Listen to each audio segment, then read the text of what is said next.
이사야 47장.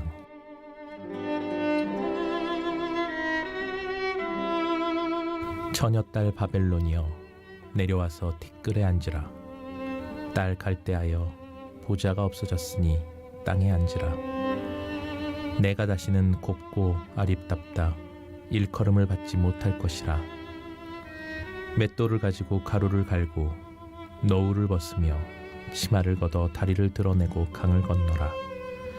내 속살이 드러나고 내 부끄러운 것이 보일 것이라. 내가 보복하되 사람을 아끼지 아니하리라. 우리의 구원자는 그의 이름이 만군의 여호와 이스라엘의 거룩한 이시니라. 딸 갈대하여 잠잠히 앉으라. 흑암으로 들어가라. 내가 다시는 여러 왕국의 여주인이라 일컬음을 받지 못하리라.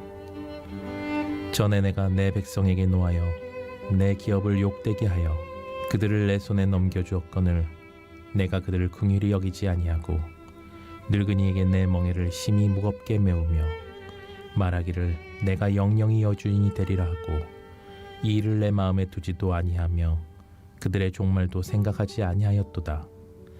그러므로 사치하고 평안히 지내며 마음에 이르기를 나뿐이라 나 외에 다른 이가 없도다. 나는 갑으로 지내지도 아니하며 자녀를 잃어버리는 일도 모르리라 하는 자여, 너는 이제 들을지어다. 한날에 갑자기 자녀를 잃으며 과부가 되는 이 두 가지 일이 내게 임할 것이라. 내가 무수한 주술과 많은 주문을 빌릴지라도 이 일이 온전히 내게 임하리라. 내가 내 악을 의지하고 스스로 이르기를 나를 보는 자가 없다 하나니 내 지혜와 내 지식이 너를 유혹하였음이라. 내 마음에 이르기를 나뿐이라 나 외에 다른 이가 없다 하였으므로 재앙이 내게 임하리라. 그러나 내가 그 근원을 알지 못할 것이며 손해가 내게 이르리라. 그러나 이를 물리칠 능력이 없을 것이며 파멸이 호련히 내게 임하리라. 그러나 내가 알지 못할 것이라. 이제 너는 젊어서부터 힘쓰던 주문과 많은 주술을 가지고 맞서보라. 혹시 유익을 얻을 수 있을는지, 혹시 놀라게 할 수 있을는지. 내가 많은 계략으로 말미암아 피곤하게 되었도다. 하늘을 살피는 자와 별을 보는 자와 초하룻 날에 예고하는 자들에게 일어나 내게 임할 그 일에서 너를 구원하게 하여 보라. 보라, 그들은 초계 같아서 불에 타리니 그 불꽃의 세력에서 스스로 구원하지 못할 것이라. 이 불은 덮게 할 숯불이 아니요 그 앞에 앉을 만한 불도 아니니라. 내가 같이 힘쓰던 자들이 내게 이같이 되리니 어려서부터 너와 함께 장사하던 자들이 각기 제 길로 흩어지고 너를 구원할 자가 없으리라. 오늘 함께 나눌 말씀의 제목은 너를 구원할 자가 없으리라입니다. 말씀을 통해 은혜가 있기를 바랍니다. 오늘 본문의 말씀은 바벨론의 멸망에 관한 말씀이에요. 이미 바벨론의 멸망에 대해서는 이사야 13장과 21장에서 살펴보았습니다. 오늘 다시 한번 또 말씀하여 주실 때 왜 바벨론이 멸망을 당할 수밖에 없었는지 오늘 말씀을 통해 새롭게 깨달아지는 그런 은혜가 있기를 주님의 이름으로 축복합니다. 본문 1절에 보면 바벨론을 향하여 처녀딸이라고 이렇게 부르고 있습니다. 이렇게 표현한 이유는 바로 바벨론이 어느 나라에도 정복당해 본 적이 없는 강대국이었기 때문에 처녀딸이라 이렇게 여러 학자들이 이야기를 하고 있습니다. 그리고 처녀딸 바벨론을 향하여 티끌에 앉으라. 그리고 보좌가 없어졌으니 땅에 앉으라. 이렇게 말씀하고 있는데 이것은 마치 곱고 아리따운 그런 공주가 나라가 멸망하면서 그가 누리고 있었던 또 가지고 있었던 모든 것을 다 잃게 되고 오히려 수치를 당하게 될 것이다. 아주 비참한 상황까지 전락해 버릴 것이다 라고 하는 것을 상징적으로 보여주고 있는 것입니다. 그래서 이 바벨론의 멸망에 대해서 말씀해 주고 있는데 2절과 3절 상반절에 보면 맷돌을 가지고 가루를 갈고 너울을 벗으며 치마를 걷어 다리를 드러내고 강을 건너라. 네 속살이 드러나고 네 부끄러운 것이 보일 것이라 그랬어요. 수치를 이야기하고 있는데 바로 맷돌을 가지고 가루를 간다는 건 뭡니까? 바로 노예를 이야기하는 거죠. 노예의 삶을 이야기하고 있습니다. 너울은 얼굴을 가리는 면박이죠. 그것을 들어 올리거나 벗는다는 것은 수치를 이야기합니다.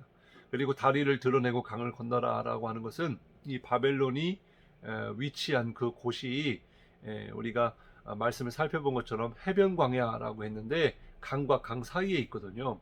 그래서 이 강을 건너간다. 바로 이제 포로로 끌려간다. 이렇게 말씀해주고 있는 것입니다. 그러면 왜 바벨론이 이러한 수치를 당하게 되었을까요? 3절 하반절에 보면 내가 보복하되 사람을 아끼지 아니하리라 이렇게 말씀하고 있는데 바로 바벨론이 이렇게 멸망을 당할 수밖에 없고 수치를 당할 수밖에 없는 건 하나님의 보복하심 때문이다라는 것입니다. 하나님의 보복은 죄악과 불의에 대한 그런 하나님의 징계를 뜻하는 거죠. 바로 하나님의 보복은요 아주 무서운 것입니다. 그리고 그 결과는 굉장히 비참하다는 거예요. 왜냐하면 피해갈 수도 없고 또 막을 자가 없기 때문에 그래서 모든 하나님 앞에서 범죄한 인간과 나라는 이렇게 심판을 받게 된다라는 것을 말씀해주고 있습니다. 하나님의 보복이 얼마나 무섭고 또 그 비참한 이유가 말씀해주고 있는데 사람을 아끼지 아니하리라 라는 표현을 통해서 알게 됩니다. 11절부터 15절에 보면 이 재앙의 근원이 어디로부터 오는지도 알지 못한 채 심판이 임한다라는 거예요. 그리고 이렇게 호련히 심판이 또 파멸이 임하게 될 때에 그들이 의지했던 또 숭배했던 이 우상의 도움을 받을 수 있을지 보라. 하나님의 보복을 대항할 어떤 계략이 있는지 한번 짜봐라. 그리고 점쟁이와 같이 또 주문을 또 주수를 통해서 이 하나님의 심판을 피할 수 있는지 한번 해보라. 그리고 바벨론을 통해 이익을 받던 그런 모든 상인들의 도움을 통하여 구원을 받을 수 있을지 한번 해보라. 결국에는 안 된다라는 거예요. 누구도 하나님의 심판이 임할 때에 어떤 나라도 어떤 자도 막을 수도 없고 피할 수도 없다는 거예요. 하나님의 그 엄청난 심판을 그대로 받을 수밖에 없다라는 것입니다.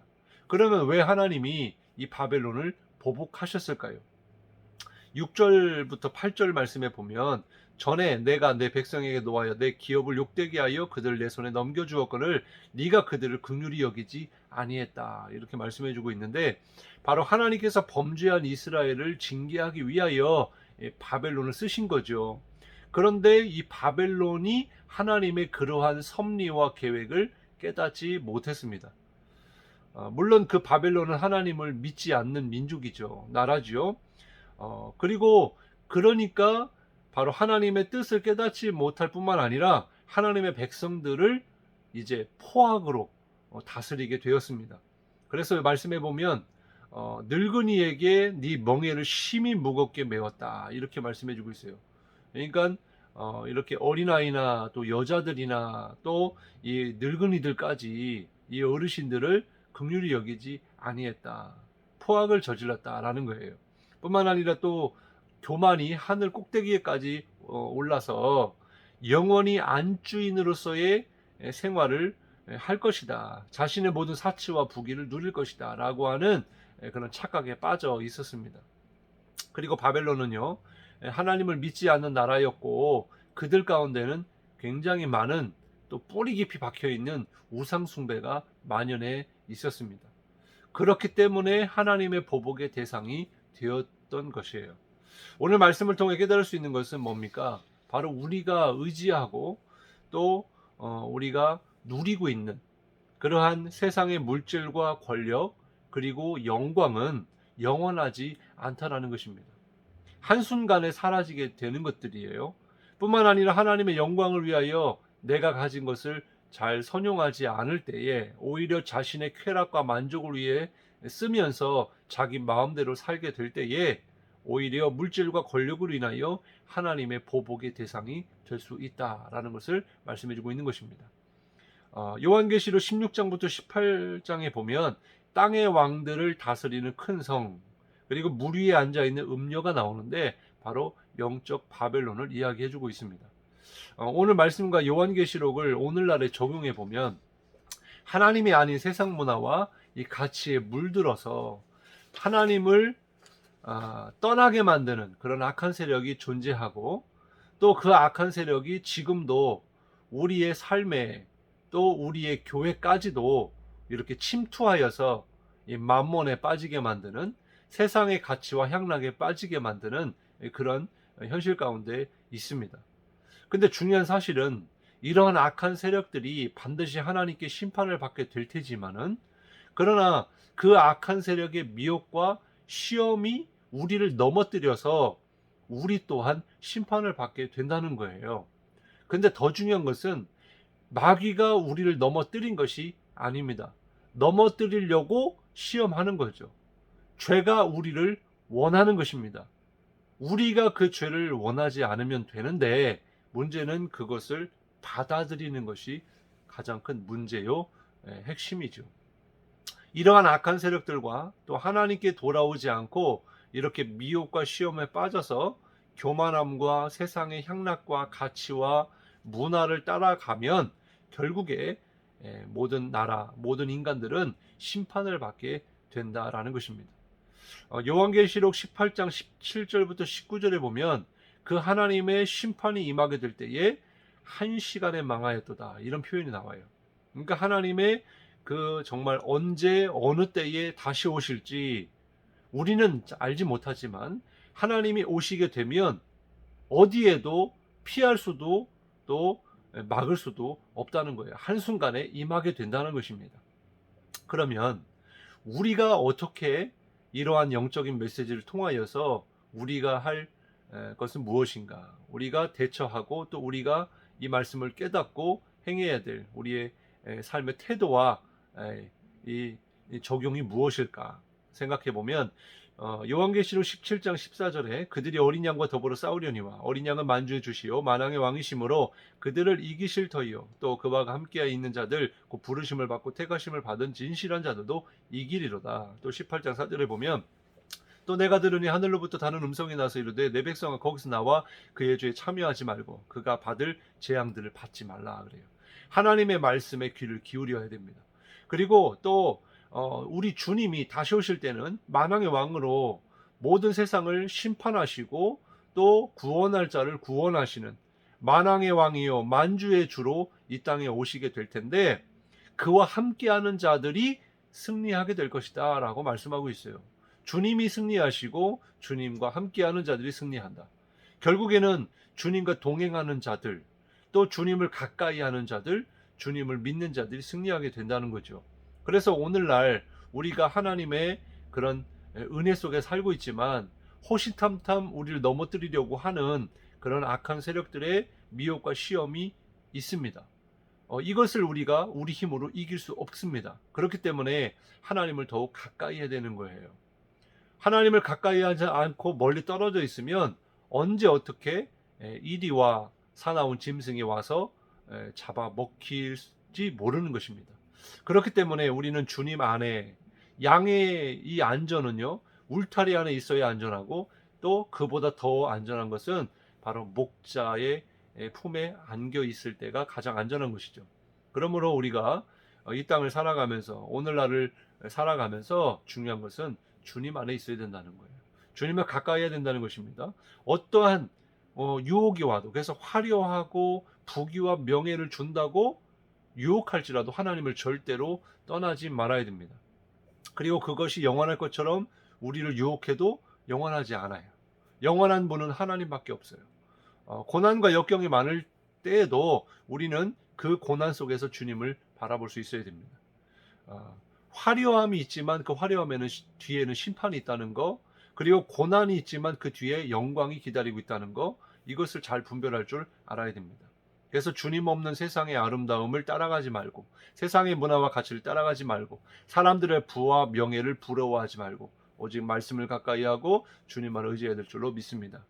시편 2편의 말씀처럼 악인의 꾀를 쫓지 아니하며 죄인의 길에 서지 아니하며 오만한 자들의 자리에 앉지 아니하며 오직 주님이 계신 곳, 주님의 몸된 교회로 들어와야 되고, 또한 주님 안에 있어야 심판을 면할 수 있는 것입니다. 날마다 주님 안에서, 오늘도 주님과 함께하는, 그래서 세상으로부터 우리가 구별된 자들이 성도잖아요. 그래서 세상에 속해 있지만 세상에서 살고 있지만 그 세상에 물들지 않고 오직 주님의 말씀을 가까이 함으로 주님과 함께 동행하는 오늘 하루가 되기를 주님의 이름으로 축복합니다. 기도하겠습니다.